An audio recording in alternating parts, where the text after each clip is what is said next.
Lamentablemente, el tema de las últimas horas lo ha constituido la renuncia del vocero de la misión de apoyo y de lucha contra la corrupción Maxi, el señor Juan Jiménez Mayor.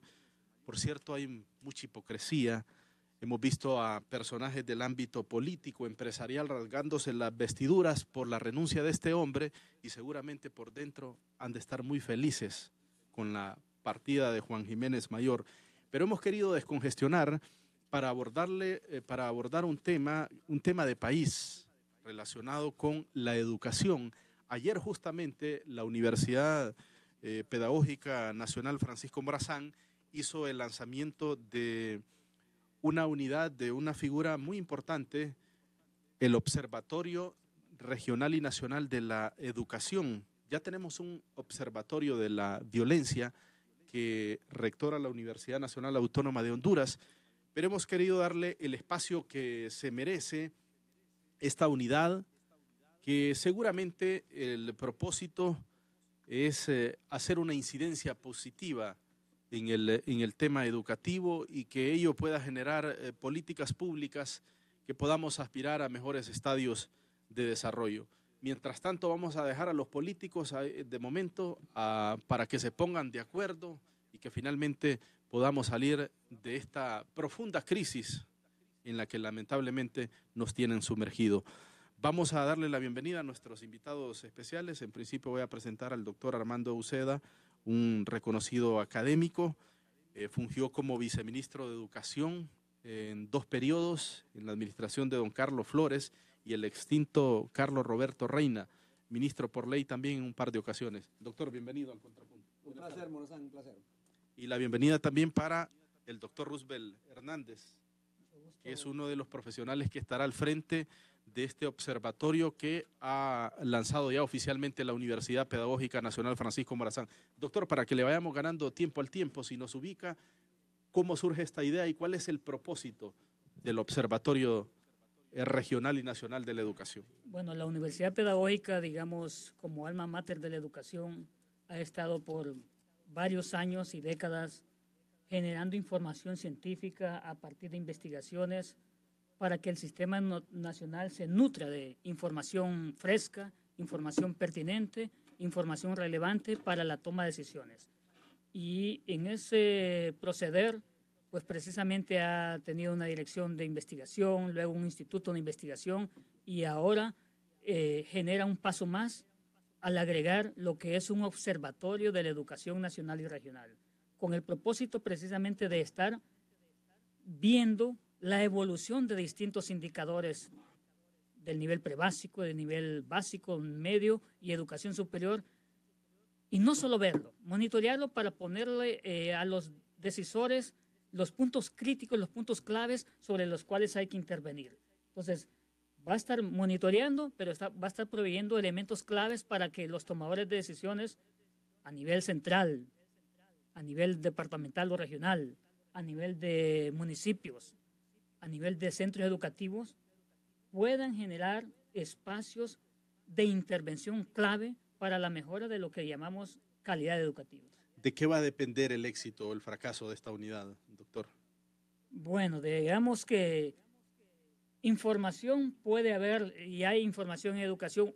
Evidentemente es una información dispersa, a veces no articulada, a veces con debilidades de la confiabilidad, de la recolección de los mismos. Eso, digamos que el país ha avanzado, aun cuando falta sistematizar la información y dar el valor agregado de ponerle la organización y ponerlo a la luz pública en un conjunto de indicadores. Pero ¿de qué va a depender el fracaso? Pues del uso que se le haga a la información. O sea, la universidad va a estar como un actor protagónico proveyendo la información científica, pero son los actores claves que deben usar esa información. Los tomadores de decisiones. Los tomadores de decisiones, y por eso mencionamos que en los distintos niveles, porque hay indicadores que serán de pertinencia para un centro educativo o para los centros educativos en general. Si los docentes y los directores de centro utilizan, pues bienvenido. Y en el nivel central o en el nivel gubernamental se proveerá información científica para que los tomadores de decisiones precisamente hagan y diseñen políticas articuladas a información y no a intuición, que ese es un punto crítico del país. Tomar decisiones a pura intuición y no en base a información científica. ¿Para cuándo debemos esperar esos hallazgos científicos, esos trabajos que contribuyan, que puedan hacer incidencia en los tomadores de decisiones? Bueno, de hecho que ayer mismo la Universidad Pedagógica Nacional, en el lanzamiento del observatorio, entregó 3 boletines informativos, 3 boletines que dan cuenta de ciertos indicadores educativos o de varios indicadores educativos en el cual se hace una presentación histórica de lo que ha pasado en los últimos 5, 10 y 15 años en algunos casos de indicadores. Entonces, no debemos esperar mucho. Ya hay información provista preliminarmente, ya con 3 boletines el día de ayer. Se va a estar entregando periódicamente cada 2, 3 meses otros boletines informativos. Se van a estar elaborando artículos científicos y además se estará trabajando en lo que le llamaremos el informe de la educación. La situación del estado de la educación, cada cierto tiempo se va a estar presentando un documento, un libro, para monitorear en general todo el sistema educativo, desde el nivel prebásico hasta el nivel superior. Eso será, digamos, el próximo año estamos contemplando entregar un informe completo al país del estado de la educación nacional. ¿Cuáles serán las fuentes del observatorio? ¿De dónde se va a nutrir? Bueno, hay fuentes ya establecidas. La Secretaría de Educación mismo, con el sistema de administración de centros educativos, o lo que comúnmente se le llama SACE, ha avanzado fuertemente en la recolección de información. Pero también hay otras instancias de educación superior, tiene estadísticas del nivel superior, la Secretaría de Estado, digamos, en finanzas, ahí hay información relevante precisamente hay un boletín sobre financiamiento de la educación.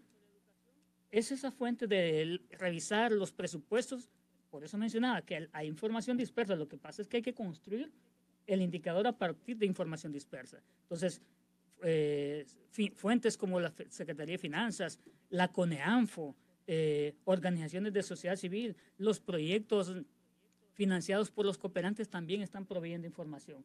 Fundaciones privadas también son fuentes de información. Entonces, el trabajo de este observatorio es ir a construir reconstruir a partir de esa información, sistematización, organizar bases de datos. Es contemplado que en el segundo semestre de este año se va a estar entregando un mapeo de la educación nacional a partir de esas fuentes. Un mapeo interactivo donde vía electrónica a través de la web cualquier persona podrá monitorear el estado de su municipio o el estado de su departamento o el estado de su centro educativo y podrá descargar la información, ya sea en mapas, en cuadros, en gráficos, o en su defecto las bases completas para poder seguir haciendo investigaciones. Entonces, ahí tenemos una vasta información. La misma Universidad Pedagógica tiene fuentes de información valiosos que ha venido construyendo a lo largo de varios años. Muy bien.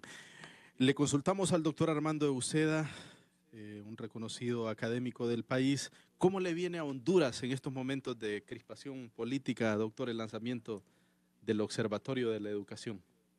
Primero, muchas gracias por la invitación, Lehman Morazán, y un gran placer estar con un colega como Roosevelt Hernández, que conozco su trabajo de muchos años en el campo educativo. Fíjense que para compartir tal vez un enfoque coloquial con su auditorio, que este programa lo ve mucha gente, yo le pondría una analogía con el campo de la salud de una persona o la salud de la población.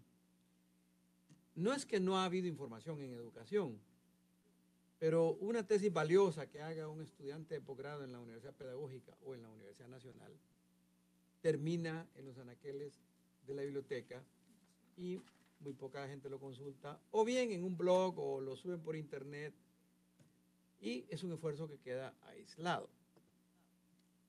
es como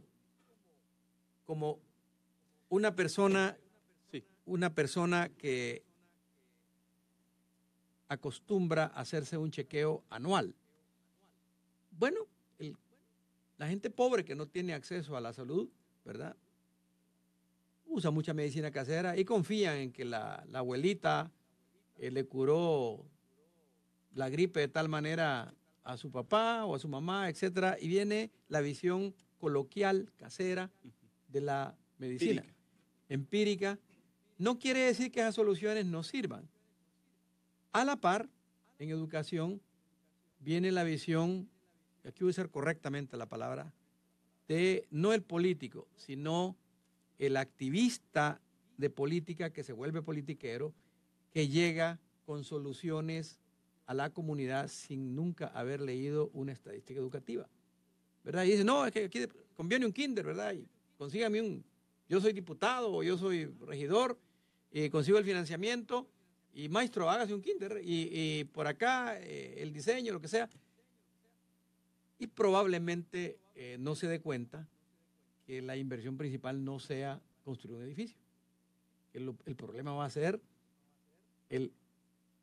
la persona capacitada para decidir si se ocupa o no ese kinder. A eso en educación se le llama la formulación de la política educativa en la educación de la primera infancia o en la educación inicial, como quiera.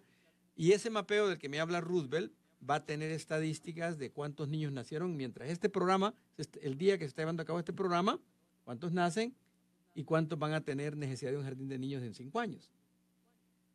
Esa persona, esa decisión, alguien que no es politiquero, sino un político, tiene que leerla antes de irse a comprometer. El papel del investigador educativo acá, comparando con el tema de la salud, es el papel que juega el microbiólogo o el especialista en el análisis clínico. Usted va, se hace un chequeo anual, lo primero que le van a sacar una muestra de sangre, le van a tomar la presión, le van a revisar la presión ocular y ahí le van a decir, de acuerdo al estándar de clase mundial en salud, alguien que vive en el trópico, usted tiene presión alta, usted tiene normales los triglicéridos, pero tiene tal otra cosa. Usted no quiere un discurso. No le convendría alguien que no estudió microbiología que le diga, se le ve rosadito, ¿verdad? Lo veo, se le ve cachetoncito, ¿verdad? Se le ve chapudito, ¿verdad? Yo lo miro cañaña. Entonces, eso no. Resulta que en educación el politiquero hace eso. Esta comunidad, ¿verdad? Tiene futuro, futuro va a tener si sus hijos se educan. Ahí no hay futuro. Entonces, pero quien va a decidir si conviene hacer una escuela acá, porque estamos haciendo una inversión para un colegio a 5, 10, 15 minutos, no es el politiquero, es el estadista. El político es un estadista. Entonces, no se puede jugar. La función de un observatorio es clara. Los científicos que trabajan en el observatorio, en educación, en seguridad de alimentos, que hay un observatorio en la Universidad Nacional sobre seguridad de alimentos, el que trabaja en el observatorio de la violencia, también, el que trabaja en el observatorio astronómico, ese tiene la función de observar el fenómeno físico o el fenómeno social y decir, miren, periodistas, mire, gobierno, mire, universidades, rectores, esto es lo que hemos encontrado. Como el análisis clínico, ¿verdad? Pero nadie le va a echar la culpa al observatorio de que ande bien o mal la educación. Lo que van a hacer es que van a descalificarlo. Algunos políticos dicen, no, pero es que ahí todos son ñángaras o ahí todos son conservadores, ¿verdad? Ahí todos quieren que las cifras favorezcan al gobierno. Por eso sale bien tal cosa o quieren perjudicar al gobierno. Usted nunca sale de un examen clínico insultando al microbiólogo. Usted sale preocupado y dice, Dios mío, tengo este problema. Me está saliendo este indicador alto. Sí. Pero no le dice, el microbiólogo, el especialista, tampoco el microbiólogo le va a dar recetas, se lo va a dar el tomador de decisiones, que es el médico. Siguiendo ese lenguaje coloquial para que nos entiendan tierra adentro, ¿qué es lo que va a arrojar este observatorio? Este observatorio lo que va a agarrar es el ADN de la información. ¿Qué quiere decir eso? van a ir, se va a recoger escuela por escuela, niño por niño, padre de familia, hogar por hogar, información acerca de la educación que están recibiendo los niños, acerca de la proyección posible del presupuesto que está invirtiendo. Y el observatorio tiene los profesionales, el caso de Roosevelt, el caso de las 3 personas que lo van a dirigir, son formados en Europa, su doctorado es en Alemania. Ellos están capacitados para comparar el sistema educativo hondureño con los estándares de clase mundial, ¿verdad? Porque son los estándares de clase mundial los que van a decir, andamos bien, andamos mal, andamos regular. Eso no lo puede hacer un político de oficio, sino un estadista. El estadista va a decir, el outsourcing, el que sabe cómo, es la gente del observatorio. ¿Qué dicen ustedes del departamento de Ocotepeque? Está en mejor condición Ocotepeque y Copán que Francisco Morazán. Si usted pregunta, va a decir, anda mejor Francisco Morazán porque tiene más diputados, ¿verdad? Y tiene más presupuesto, más escuelas y todo. Pero le va a decir, ellos le van a decir, no, fíjate que no es cierto. Está mejor Ocotepeque, está mejor. ¿Y de dónde sacaste esto? Entonces Roosevelt les puede enseñar que en uno de los boletines que ellos tienen, probablemente han estudiado ese tema, ¿verdad? Y van a ver la gráfica. Y la opinión del político puede generar una polémica, pero la opinión del estadista se debe basar en las cifras reales, donde le dicen cómo está la educación primaria, la educación básica, cómo está la educación universitaria. Entonces, esa información la tienen que recoger ellos. Le voy a decir algunos resultados. Yo vi los boletines, no le va a gustar a la clase política. Pero no quiero yo hacer política al decir que en los últimos gobiernos, por decisiones macroeconómicas probablemente, y Roosevelt que conoce el trabajo de economía que están publicando ellos, la inversión en educación se vino para abajo. Que en la Hay un decrecimiento. Sí, en la década de los 90 se fue para arriba, pero es que la inversión era muy baja. ¿A qué atribuye ese fenómeno? Es que han querido reorganizar la economía bajando el gasto público, y dentro del gasto público la masa salarial a veces por presiones de los organismos internacionales, hay que bajarle las cifras. Roosevelt es el economista, yo estoy aquí repitiendo lo que leo en los informes de FOST, en los informes que dan los economistas. Hay que bajar el gasto de la masa salarial. La gran masa salarial de Honduras está en el gasto de los docentes, en gran medida. Es el mayor número de empleados públicos, es la cantidad de docentes. Y entonces congelaron salarios de docentes, no se hacen las suficientes aulas, ¿verdad? No hay, Tegucigalpa tiene, sus aulas son rurales, lo que el FIS, que nació el FIS para apoyar el área rural con modelos que tenían hasta alambre de gallina que decimos, empezó a usarse en barrios marginados en Tegucigalpa, a construir, llamarle a un aula que tiene sentido en una aldea, de ser un aula para una comunidad, para multigrado, llamarle aquí a eso una escuela. Entonces, la inversión se vino abajo. Es probable que el país no tenía dinero, ¿verdad? Se congeló. En otras palabras, usted ve la deuda actual que tenemos, la deuda externa, y ve el presupuesto y ve la cantidad que hay que pagar de deuda externa en este momento. Yo no digo cómo se originó la deuda, pero en el presupuesto del año pasado era enorme el gasto en deuda externa, y lo que el gobierno ha tenido que hacer es la política de reducir la inversión social para tener dinero para pagar la deuda. Entonces, eso el observatorio lo tiene. Yo lo acabo de ver, ¿verdad? ¿Es eso bueno o malo?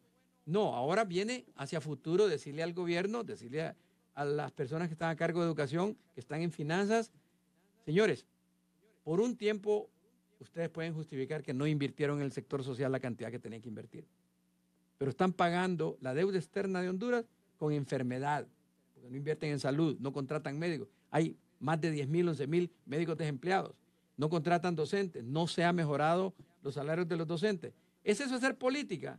No, yo no vengo a hacer política, eso lo estoy leyendo en las cifras que me dan ellos, es interpretar la realidad. Ahora, ¿sirve eso para que venga el partido de oposición o la oposición a arrastrar al gobierno de turno o al partido de turno?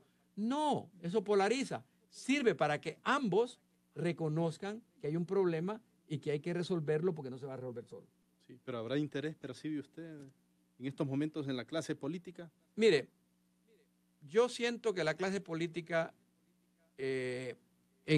por lo menos en este siglo, han reducido la presencia en importancia de la educación. Se ve en el presupuesto. El presupuesto es un gran indicador. Yo tengo un trabajo en el cual analicé la inversión en la última década y a principios de esta década. Después del incidente, que algunos llaman golpe de Estado, otros llaman de otra manera, se vino abajo el sistema educativo. No se puede negar, las cifras lo muestran, no hay inversión. Un amigo suyo le llama la cosa. La cosa es así, exacto. Yo personalmente le llamo el golpe de Estado, ¿verdad? Pero no he perdido amistades, la diferencia. Tengo amigos que creen que estoy equivocado, pero no nos niegue. Sí. Es decir, yo lo que tengo es construir una sociedad distinta y no voy a pasar toda mi vida agarrado del poco pelo que me queda contra un amigo. Tengo que convencerlo, pero tampoco voy a hacerlo el meme principal de mi vida.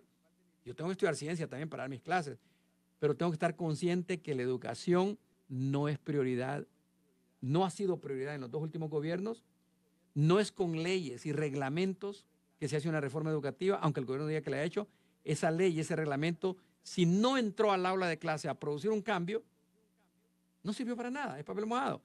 Y eso sale de lo que va a encontrar el observatorio. Muy bien. Doctor, si nos abunda en este fenómeno del decrecimiento, que lo estaba viendo ya en uno de los boletines a los que usted aludía, se deja claramente establecido, si nos puede ilustrar aún más en relación a este hecho lamentable pues, para el país. Bueno, como bien lo apunta el doctor Euseda, y que se recogen estos boletines, ciertamente en la inversión en educación se vino incrementando el porcentaje de la inversión en relación al Producto Interno Bruto y llegó a su punto máximo en el 2009. O sea, allí llegó hasta un 8%. Ciertamente vemos que antes la inversión era menor. Sí. Pero en cifras absolutas. En cifras absolutas. Pero también en cifras relativas así lo era. Así lo era, porque uno ve que la tendencia se fue incrementando. Uh-huh. En cifras absolutas como en cifras relativas se fue reduciendo después del 2009. O sea, hasta llegar al punto más bajo que fue en el 2015. Bueno, a llegar al 5.4%. Por un lado, uno ve que la inversión en educación se estancó y en detrimento más bien se involucionó, o sea, más bien se retrocedió en inversión. Pero por otro lado, como también lo apunta el doctor Euseda y que sale de este boletín, es que el comportamiento de la deuda se incrementó. Sí. Entonces, veamos que no es que se ha reducido por reducirse, sino que nos estamos endeudando más. Del 2011, al 2016, pasamos de una cantidad increíblemente de 5 mil millones de dólares de deuda hasta casi 10 mil millones en el 2016. O sea, prácticamente se ha duplicado en términos de 6 años el nivel de endeudamiento. Por lo tanto, ejes claves como salud y educación han visto reducido sus inversiones. ¿Y qué ha dejado la deuda? Porque podría decirse uno, bueno, valió la pena endeudarse porque se invirtió más en educación, se invirtió más en salud, pero las cifras, como lo estamos mencionando, más bien es al contrario, porque la inversión en educación se redujo. Ojo, se reduce y no es que hayamos solucionado, porque también como consecuencia de ello, también la inversión de la cooperación externa se redujo, que es otro elemento que presentamos en el boletín. La cooperación externa ha estado aportando una cantidad considerable sobre todo para la inversión en educación. La inversión en términos de materiales educativos, en términos de formación docente, en términos de infraestructura inclusive, pero también se redujo. Entonces, de un 20% del presupuesto destinado a educación era proporcionado por la cooperación en el 2007. y bajó a 7% en el 2015. Entonces, veamos que tanto el sector público, el gobierno, ha reducido, Claro. y también la cooperación. Entonces, eso... ¿Por qué la comunidad internacional cree ya no le está apostando tanto a la educación como lo hacía hace algunos años? Bueno, la verdad es que ahí no quisiera entrar en el campo de la hipótesis, porque uno podría tener hipótesis, ¿no? Pero ciertamente voy a apuntar un elemento. No quisiera ahondar más, pero un elemento clave es que la cooperación ha estado invirtiendo por mucho tiempo en el país. Sí. Y dentro de esa inversión ha establecido que después de cierto tiempo el Estado se apropie de esos proyectos y le dé continuidad, porque son proyectos elaborados, pensados y ejecutados conjuntamente. Sí. Y agrego la variante ahí que lo que está colocando, lo que está invirtiendo, no lo hace directamente a través del Estado. Ese es otro fenómeno a analizar también. Sí. Y está Así es. utilizando organizaciones no gubernamentales. Sí, organizaciones no Y en gubernamentales. educación, casos concretos. Para mí, perdón que lo interrumpa, Rupert, uno de los saltos cualitativos que se ha dado es la decisión de formar los maestros de primaria a nivel universitario. La demanda es grande, valorando lo que habían hecho las normales, que es muy, muy positivo, hay que dar el salto. La otra cosa es que en el presupuesto los diputados ponen una cantidad, pero cuando van a ejecutar el presupuesto, mira el presupuesto del año pasado, había una cantidad bastante considerable de inversión para que las que eran escuelas normales, que ahora algunas de ellas 5 o 6 fueron absorbidas por la Universidad Pedagógica, para que la Universidad Pedagógica hiciera la reconversión de esas normales en centros universitarios. Se inventaron la figura del fideicomiso para agilizarlo. No se ejecutó ese presupuesto. Me consta porque yo anduve como miembro del Consejo de Educación Superior visitando las normales y en todas se prometía que ya venía los fondos. Se acabó el año y no se... ¿Qué ocurre? Que ya no, los edificios no los va a hacer la pedagógica, sino que para agilizar el gobierno busca mecanismos alternos y tienen, no voy a decir su nombre, otra institución, entra el presupuesto a la pedagógica y pasa a esa institución. Nos introdujo a otro tema, así rápidamente, doctor. ¿Fue un error haber eliminado las normales? No, creo que era un salto necesario. Porque, mire, la dinámica del conocimiento es tal que no es suficiente la educación que recibe una persona en esa edad, ¿verdad? Y ya estábamos en condiciones para poder hacerlo. Pero así como va ahorita, yo le digo con todo cariño, ayer platiqué con el señor rector este tema y tengo amigos en las normales, así como va, no le van a pedir a la pedagógica que cualitativamente sus graduados sean mejores, porque esas normales estaban abandonadas. A mí me tocó dictaminarlas. Yo le dije, yo no puedo sentar a un estudiante en esta normal, porque esto no sirve, ¿verdad?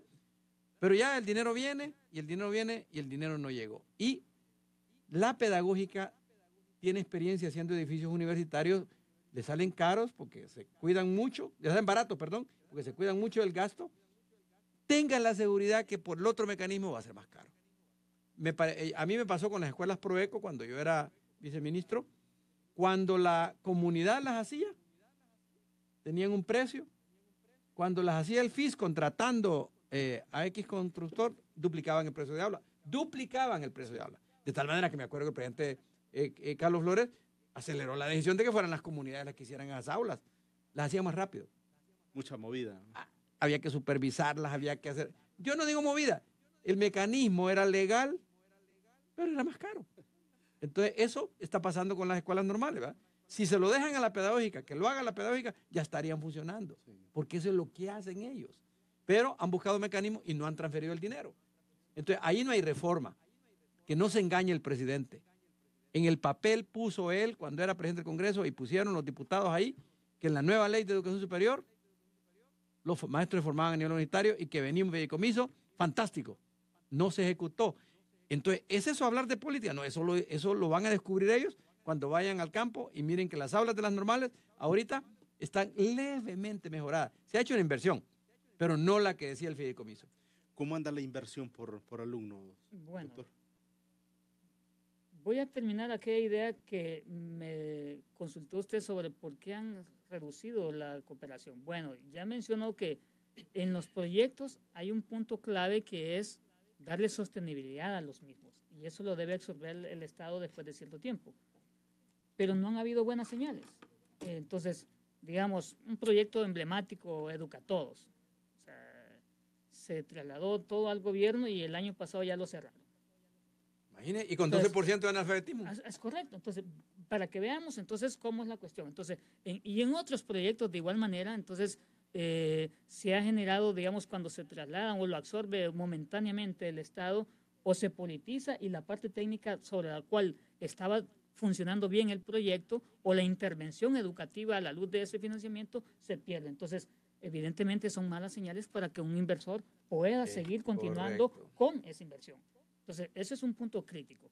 Ahora, respecto a lo que usted, Lesman, me hace la consulta sobre el costo por alumno, bueno, de hecho que allí tenemos, o sea, cuando uno ve la distribución de todo el presupuesto, que ya mencioné y lo quiero seguir destacando, se ha reducido en los últimos años en cuanto al porcentaje del Producto Interno Bruto y se ha incrementado la deuda y otros elementos también se han incrementado, pero digamos, la deuda está clarita. Está el 45% representa, perdón, el 45% del Producto Interno Bruto el nivel de endeudamiento. O sea, estamos hablando de una cantidad increíble. Al ver el costo por alumno, pues uno ve que también allí hay desequilibrios. Desequilibrios por cuanto hay algunos que se requiere que se necesita mayor inversión.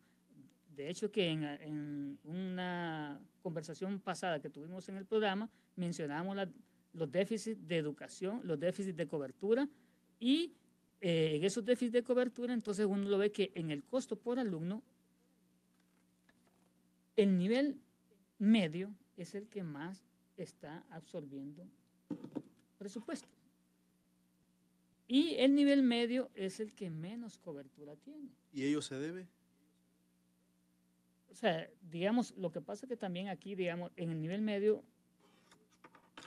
hay un elemento también que la infraestructura a veces es mayor. Laboratorios, y los laboratorios ya son más caros como para poder uno decir... los costos de operación son más más altos, y también, digamos, el nivel académico la formación docente, eso implica un mayor incremento a la masa salarial, por cuanto hay un valor agregado que es la formación universitaria y que como corresponde debe pagársele. Roosevelt, una cosa importante. Fíjese, Lesman, que hará una década me tocó hacer una investigación sobre ese tema y el comportamiento ha sido el mismo, pero agréguele, no sé ahora cómo va a salir, que en aquel entonces, 2008, 2007, el costo de la educación superior era exorbitante en comparación con estos. El alumno en educación superior es carísimo.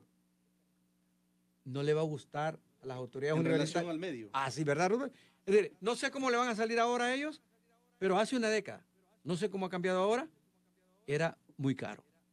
Es caro un alumno de una universidad estatal, sea esta la escuela militar, lo que era la escuela militar, sea esta la policía, sea esta la Universidad Nacional. ¿Que esa tendencia se mantiene? No sé, no la he hecho recientemente. Usted tendrá datos recientes, pero hace una década era muy caro. O sea, por eso la reforma que se hizo en la universidad era saludable, porque había mucho desperdicio de recursos. Digamos, doctor, había mucho desperdicio de recursos. No, bueno, es cierto. Sí, no, pero ahora estoy seguro que va a salir cara también. Sí. Espero que se haya mejorado un poquito. No conozco las cifras, pero allí es donde debemos de valorar que la educación es cara, la educación superior es carísima. De hecho que, bueno, en el nivel medio, el costo por alumno es de cerca de $1,000, $969 al año. Estamos hablando de cerca de $23,000 lempiras al año. En tanto, en el nivel básico, de primero a sexto grado, digamos, 615, o sea, y el nivel de prebásica, que allí hay un déficit de cobertura, 530. Evidentemente uno ve que eso es muy bajo si uno lo compara con países cercanos a la región. Y en el nivel superior, pues, bueno, solo quiero apuntar, y ya voy a mencionar el valor, que en el nivel de educación superior tenemos una cifra considerable. Tenemos un dato a nivel diferenciado en las universidades públicas. Voy a dar un dato que espero que no sea tan escandaloso, pero puede serlo. No, pero perdón, Roosevelt, sí. Esa es la importancia del observatorio. Mire, yo estaba especulando, pues yo le dije, cuidé, no conozco esto, lo conozco desde hace 10 años que lo hice el trabajo, pero la sociedad necesita saber cuánto está gastando en un estudiante universitario. Cada paro que hay en la universidad, ¿cuánto le cuesta?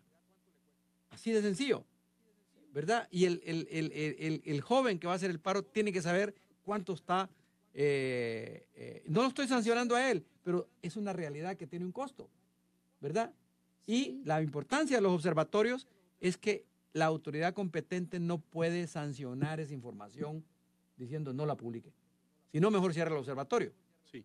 Bueno, a propósito de lo que usted está señalando, disculpe doctor, lo voy a interrumpir, voy a consignar mensajes que nos están llegando a nuestra plataforma, al WhatsApp, al 95 20 20 80. Dice, ¿qué vinculación o compromiso hay de las nuevas autoridades de educación con el observatorio? Porque de nada, dice, servirá los insumos que de ahí salgan si no son tomados en cuenta, dice. Otro oyente nos dice, buenas tardes, les escribo desde Marcala. Pienso que el cambio educativo debe surgir valorando más que todo y viendo el potencial que tienen los niños.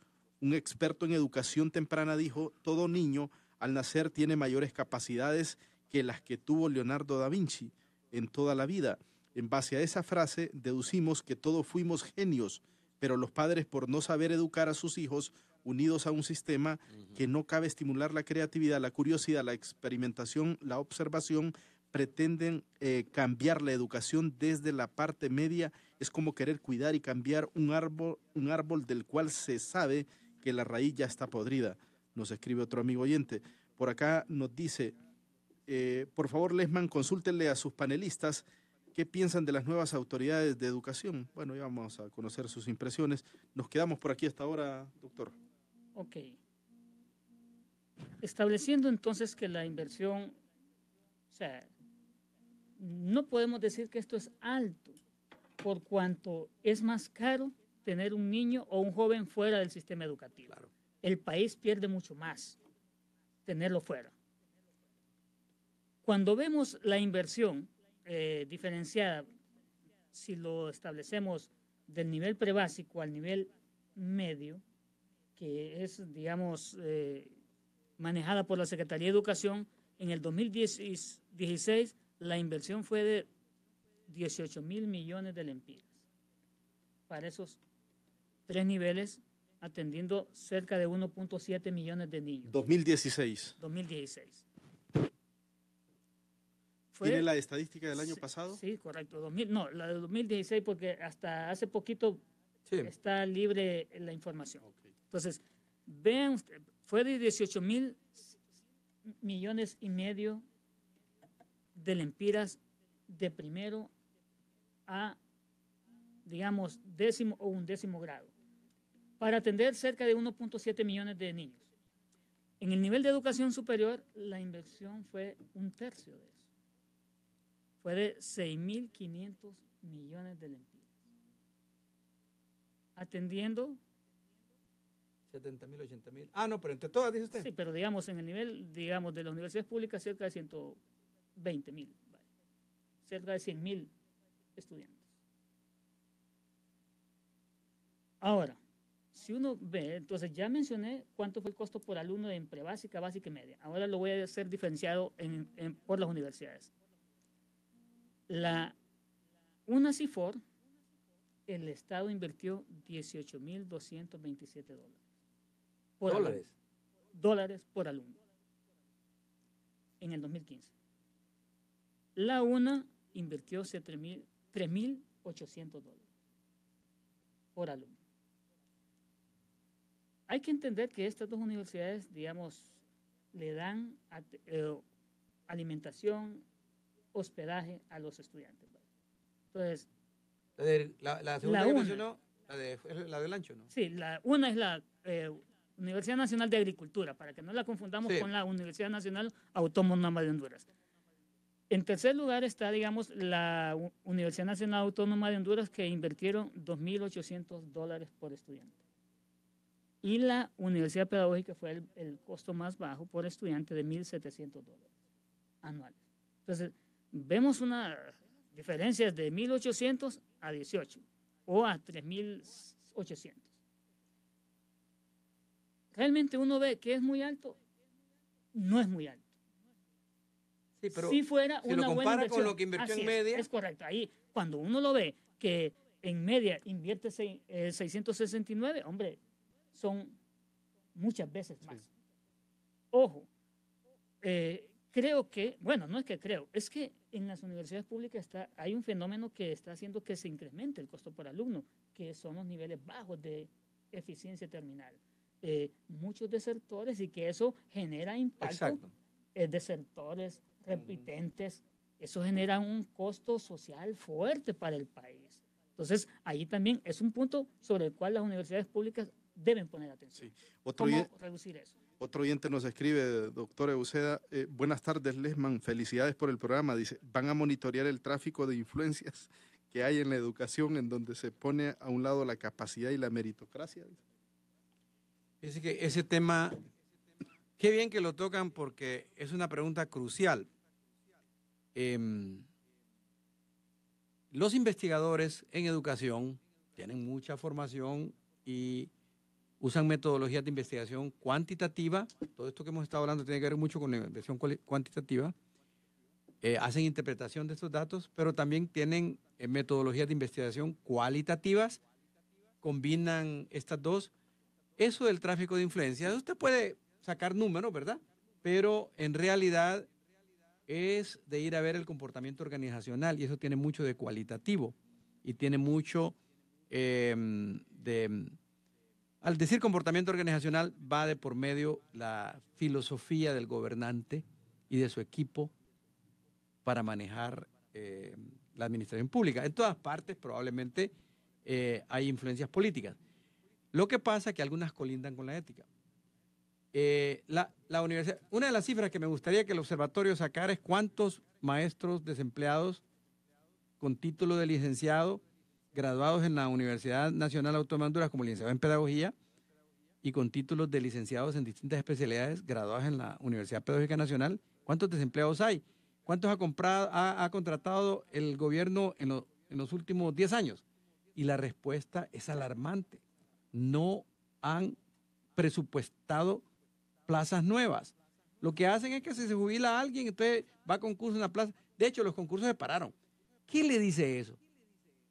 Que están recogiendo dinero para pagar la deuda pública, aumentando la deuda social. Es decir, es más fácil reprimir, es más fácil, y esto lo observa, no lo estoy inventando, hacer una campaña de desprestigio de la dignidad de la carrera docente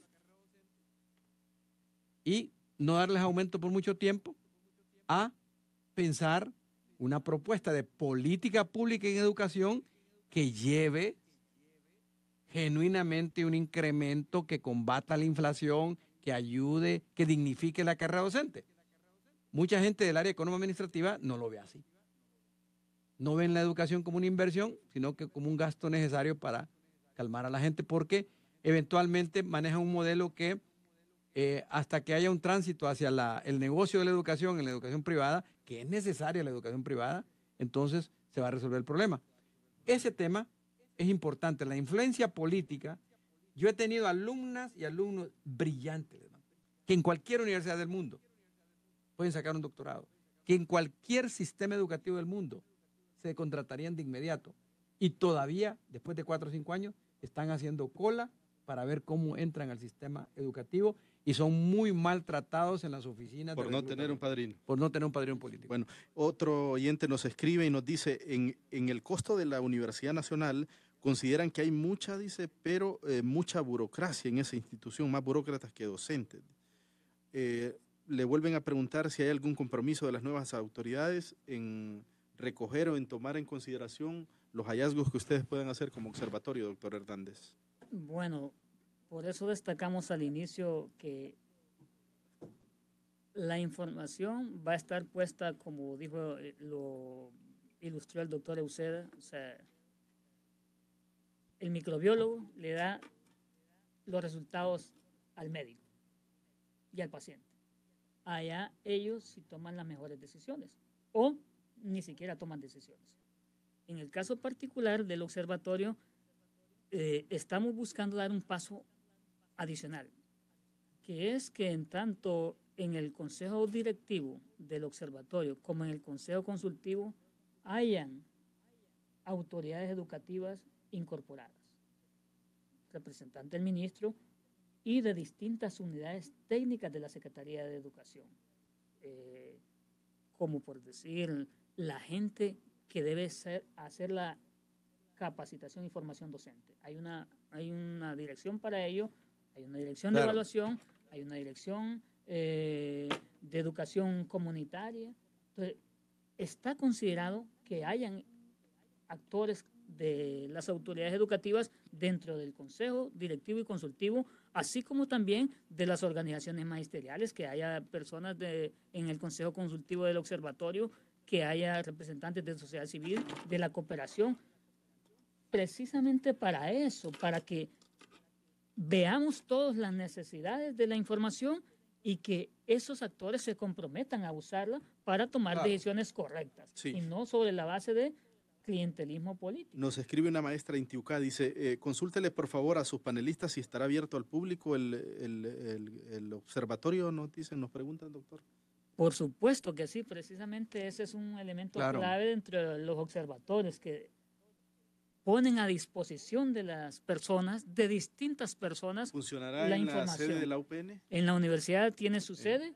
Pero es regional, o sea, debe tener pensado la universidad tener una página web dedicada a que el mundo entero se dé cuenta. Es correcto, digamos, puedo mencionar, en este primer semestre vamos a montar toda esta información en la web para que cualquier oyente pueda, que ahorita nos escucha, puede entrar desde su computadora y decir, bueno, me interesa esto. Sí, de momento físicamente estarán en la UPN. Y ahí vamos a estar físicamente y también electrónicamente en el ciberespacio, en la página web de la UPN-FM.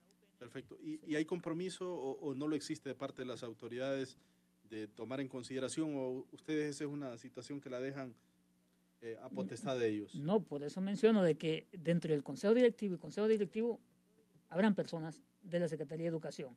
Entonces, eso generará que ellos pues puedan usar la información en la toma de decisiones. Pero esos funcionarios están a nivel de tomadores de decisiones. Totalmente, o sea, son personas directivas de distintas instancias de la Secretaría de Educación. Entonces, sí, evidentemente, ahí está la universidad invitando para que sean parte de la misma y que pues podamos echar a andar junto a esto, porque esto es información para los distintos actores. Perfecto. Ese punto es crucial. Mire, como yo lo miro, yo estuve en la Secretaría de Educación de subsecretario de Estado. Aquí el mensaje hay que dárselo claro también al pueblo. Tenemos un nuevo ministro de Educación, tenemos nuevos 3 viceministros. Como el poema de Robert Frost, hay una bifurcación, hay 2 caminos. Ellos tienen la opción de hacer el camino de la politiquería, ¿verdad? Del tráfico de influencias. Es su decisión. O tienen también la posibilidad de buscar ser estadistas y dejar una huella.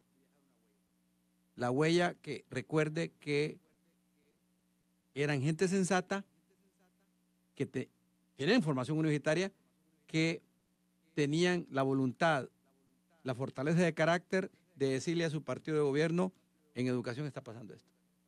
Decirle a la Secretaría de Finanzas, no es aceptable lo que están haciendo, necesitamos hacer esta inversión. Si no se tiene, si se acomoda al partido X y no se tiene esa fortaleza de carácter, que yo estoy seguro que la tienen, Entonces es una pérdida de tiempo, ¿verdad? Es una pérdida de tiempo. Entonces esa es la función. Ahora, ayer platicaba este tema con el rector y él va a hablar con el ministro directamente. Sé que el ministro de Educación ha venido trabajando el tema de la reforma educativa desde que estaba de asesor en el Congreso y él sabe que esto es un camino sin retorno para él, o hace las cosas bien. Ha sido rector universitario de UNITEC, ha sido profesor, economista de la Facultad de Economía. Yo tengo la seguridad que no lo podemos acusar después de que no entiende lo que está haciendo, porque tiene nivel de información, y esperamos que tenga la fortaleza de presentar políticamente la decisión de aceptar lo que diga el observatorio para la decisión de la política pública. Muy bien, solo tenemos un minuto para sus palabras finales. Les agradezco de antemano, doctor Rubel Hernández.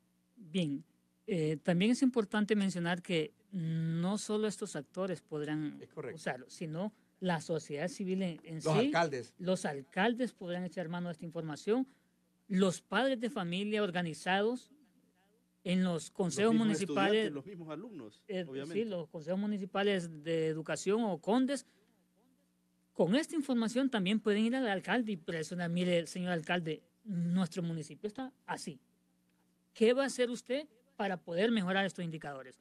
Lo mismo en un departamento. O sea, entonces, sí creemos que esta información debe ser usada por los distintos actores para generar presión. Correcto. Y que el punto crítico aquí es que nos preocupemos más por la inversión en educación para que pueda generarse mayor cobertura de los que todavía están fuera y mejorar el nivel de aprendizaje para los que están adentro del sistema educativo. Doctor Uceda. Yo también agregaría, Roosevelt, Besman, que esto también es importante para los políticos de la oposición, para que no agarren un micrófono y empiecen a criticar solo por destruir el trabajo del gobierno, sino que vean, interpreten, que se fundamenten.